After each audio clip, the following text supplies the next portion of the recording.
Karizcha xamirli ovqatni obzor qilamiz.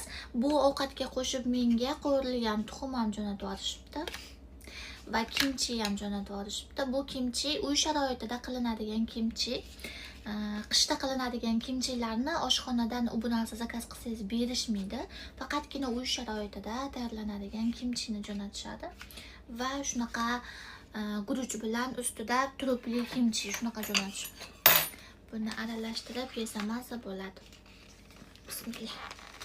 Mana oddiy guruch emas, guruch ichiga anaqa qo'shilgan, nimadirlar qo'shilgan. Va turupli kimchi. Bismillah. Oddiy guruch bilan har xil kimchilar yesangiz zo'r ketaveradi.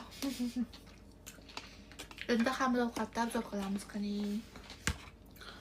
Koreyani xamir ovqati ikki xil bo'ladi. Bittasi achchiq bo'ladi, bittasi achchiq emas bo'ladi. Men achchig'ini zakaz qildim. Bu xamirli ovqatni ichiga kabachki qo'shilgan, tuxum qo'shilgan va sabzi qo'shilgan ekan va ko'k piyoz bilan xamir. Xamirlari shunaqa katta qalin qo'shishadi mana. Va achqini bo'ladi, maza bo'ladi. Qani bismillah.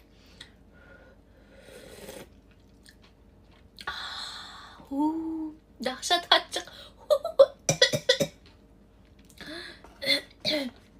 Lekin rosa yaxshi ko'raman xamirli ovqatini.